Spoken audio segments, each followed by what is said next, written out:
Bonjour, mon nom est Julie Tondreau. Nous verrons les différentes étapes du calcul d'un délai variable à l'aide du calculateur judiciaire. Nous verrons tout d'abord qu'il faut sélectionner la loi qui s'applique, calculer le délai en tenant compte des jours fériés, ajouter la date limite au calendrier personnel et ajouter un rappel avant la date limite. Donc, après avoir inscrit votre code et votre mot de passe sur la plateforme du calculateur judiciaire, vous cliquez sur « Calculer un délai ».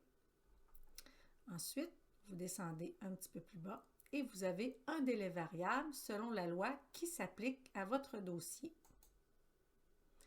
Vous indiquez le pays, Canada, la province et la législation.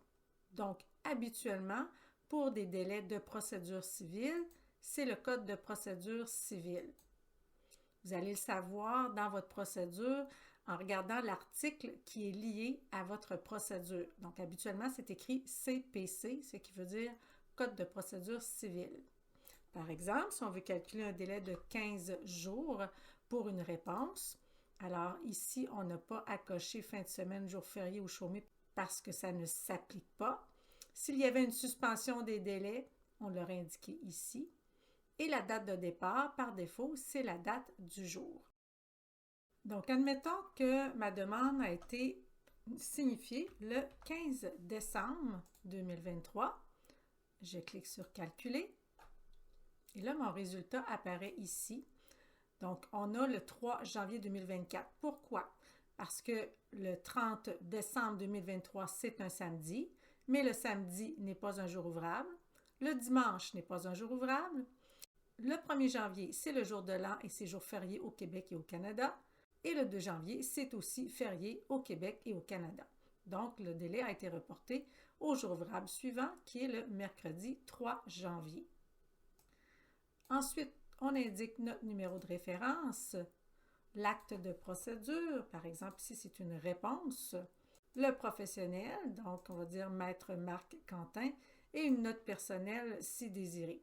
On pourrait dire ici, par exemple, réponse notifiée par la partie défenderesse, point d'interrogation, donc c'est ce qui va apparaître dans mon rappel. Je peux imprimer le document pour mon dossier et un petit peu plus bas, je suis invitée à ajouter le rappel à mon calendrier à la date limite. Donc, je vais ajouter le délai. C'est fait, c'est dans mon calendrier. Donc, le 3 janvier 2024, je devrais l'avoir dans mon calendrier. Donc, espace client, mon calendrier. Le 3 janvier 2024.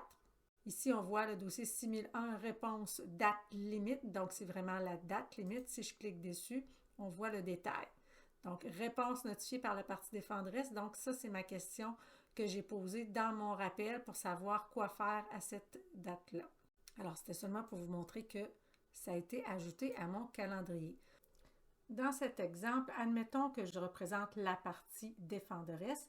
C'est certain que je veux produire ma réponse avant le délai de 15 jours. Donc, je vais plutôt me mettre un rappel en plus de la date limite. Je vais me mettre un rappel 2 jours avant la date limite.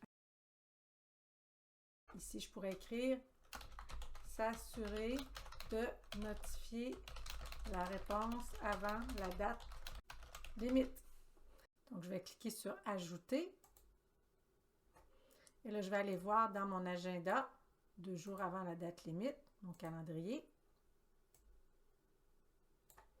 Donc, vous voyez ici, dossier 6001, rappel. Ça, c'est un rappel, tandis que ça ici, c'est ma date limite. OK? Donc, si je clique ici, la note, c'est s'assurer de notifier la réponse avant la date limite. La date limite, ici, on la voit, c'est le 3 janvier 2024. Alors, c'est ça la différence entre un rappel et une date limite qu'on va indiquer à l'agenda.